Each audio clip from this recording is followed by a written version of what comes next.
Hello friends, मैं कमेंटोर के सिंह और आज फिर हम अपनी एलएलबी की क्लास करेंगे। यानी एलएलबी फर्स्ट सेमेस्टर की हम क्या कर रहे हैं, क्लासेस कर रहे हैं। और जिसमें हम क्या देख रहे हैं, विधि शास्त्र। यानी कि अभी आपके कुछ टाइम में सेकंड सेमेस्टर की भी क्लास शुरू होने वाली है, क्योंकि इस बार हमें क्या करना है। यानी कि अभी मान के चलिए फैब शुरू हो जाएगा, और फैब में मतलब ये मान के चलिए 15 फैब से आपकी सेकंड सेमेस्टर की क्लास शुरू हो जाएंगी। और सेकंड सेमेस्टर की क्लास में क्या है, सिलेबस वाइज आपको सारी चीज़ें बताई जाएंगी। जितने भी क्वेश्चन आपको एक तरह से आने की संभावना है या फिर कभी आए हैं, वो भी आपको बताए जाएंगे। जिससे क्या हो कि आपकी बेहतर तैयारी हो। और ये मान के चलिए जितने भी स्टूडेंट हैं, यानी कि हिंदी मीडियम वाले हैं, कहीं ना कहीं इस चीज़ का सामना करते हैं कि कहीं ना कहीं उनके नंबर कम आते हैं और ये सब चीज़ें उन्हें चीज़ों को समझ में नहीं आता। तो आपका क्या है, आपका चैनल यानी कि आपका जो अपना चैनल है, जो कि आप देख रहे हैं, जिस पर आप वीडियो देख रहे हैं, वो आपके साथ खड़ा रहेगा। चलिए, तो समझ में आ गई, यानी कि चीज़ें समझ में आ गई होगी। आपको लॉ बिगनर का चैनल को क्या करना है, सब्सक्राइब कर रखना है, जिससे आपकी वीडियो आपको नोटिफिकेशन मिल जाए। तो आज क्या है हमारा, प्राकृतिक विधि विचारधारा की कमियां। यानी कि प्राकृतिक विधि आपको मैंने कहीं ना कहीं समझा दिया था। अब विचारधारा आपको पता होनी चाहिए, और कमियां क्या है, यह विचारधारा की कमियां हैं।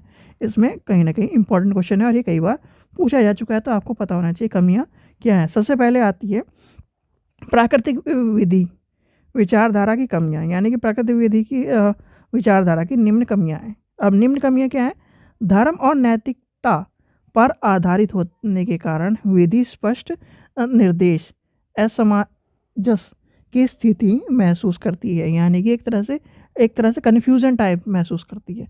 अब कन्फ्यूज यानी कि इसलिए मैं आपको कहता हूँ, हिंदी में भी हम जब तैयारी कर रहे हैं तो कहीं ना कहीं देसी वर्ड, एक तरह से जो रोज़मर्रा के शब्द है, उसको मैं यूज़ कर रहा हूँ, जिससे क्या हो आपको चीज़ें समझ में जाए। नहीं तो विधि की भाषा, यानी कि विधि की जितनी भी एलएलबी की भाषा है हिंदी मीडियम में, आपको कहीं ना कहीं वही समझ सकता है जो क्या है, एक तरह से भाषा का एक तरह से पूरा ज्ञाता हो। क्योंकि भाषा का इस तरह प्रयोग करा गया है जिससे कोई भी आम व्यक्ति इस विधि को ना समझ सके। चलिए आगे देखते हैं, दूसरी कमी देखते हैं। प्राकृतिक अधिकार के अतिशय, यानी कि दृष्टिकोण और फ्रांसीसी क्रांति तथा उनकी असफलता ने प्राकृतिक विधि को यानी कि सार्थकता पर प्रश्न चिन्ह लगाए हैं। क्या कर लगाए हैं, एक तरह से प्रश्न चिन्ह उठाए हैं।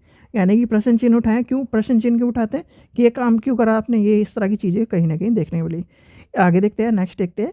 इतिहास और सभ्यता के संदर्भ में व्याख्या होने का ही परिणाम था कि ऐतिहासिक और सामाजिक दृष्टिकोण को बढ़ावा दिया, यानी कि दिया गया। ये आपको पता होना चाहिए। ऐतिहासिक निष्कर्ष से पता चलता है कि प्राकृतिक विधि विचारधारा की सामाजिक समझौता सत्य नहीं था। क्या नहीं था, सत्य नहीं था।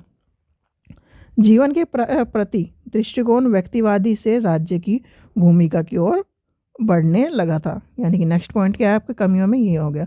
वैज्ञानिक अध्ययनों और विज्ञान के अनुभवों के संदर्भ में प्राकृतिक विधि को आलोचक की गई, यानी कि आलोचक की एक तरह से आलोचना की गई उसकी। तो ये कहीं ना कहीं आपको पता होना चाहिए। 19वीं शताब्दी में वैज्ञानिक प्रगति, जटिल परिस्थितियों और नई विधि अपेक्षाओं के कारण वास्तविक दृष्टिकोण की आवश्यकता हो गई। क्या हो गई, आवश्यकता हो गई थी। चलिए आगे चलते हैं। संप्रभु राज्य के अस्तित्व में आने के कारण प्राकृतिक विधि अस्पष्ट, असंगत और अतार्किकता से विश्लेषणात्मक विचारधारा के उद्भव हुआ। ठीक है, ये भी आपको पता होना चाहिए। आगे गया, लास्ट क्या पॉइंट पूछ रहा है, बता रहा है कमियों में। प्राकृतिक विधि के व्याख्या दृष्टिकोण को जानने के लिए विधि को राष्ट्रीय प्रगति, यानी कि राष्ट्रीय प्रकृति पर जोर दिए जाने लगा। क्या दिया जाने लगा, जोर दें। सीधे सीधे पहली बात तो आलोचना हुई वैज्ञानिक और स्थिति के बारे में, प्रकृति को लेकर। फिर कहीं ना कहीं इन सब चीज़ों की कमी उजागर करने लगे। फिर कहीं ना कहीं इसके अस्पष्टता और इसकी ये सारी चीज़ें कहने लगे। तो ये कहीं ना कहीं आपको पता होना चाहिए, और ये कमियों वाला क्वेश्चन कई बार देखने के लिए मिला है। ठीक है बच्चों, तो ये आपको पता होगा, और ये कहीं ना कहीं आप इसे नोट कर लीजिए। 4 नंबर के क्वेश्चन में आपको देखने के लिए मिल सकता है, मैक्सिमम 10 नंबर के क्वेश्चन में भी देखने के लिए मिल सकता है। ठीक है, आशा करता हूँ आपको वीडियो पसंद आई। वीडियो पसंद आई तो लाइक करें, चैनल को सब्सक्राइब करें, वीडियो को ज़्यादा से शेयर करें। Thank you.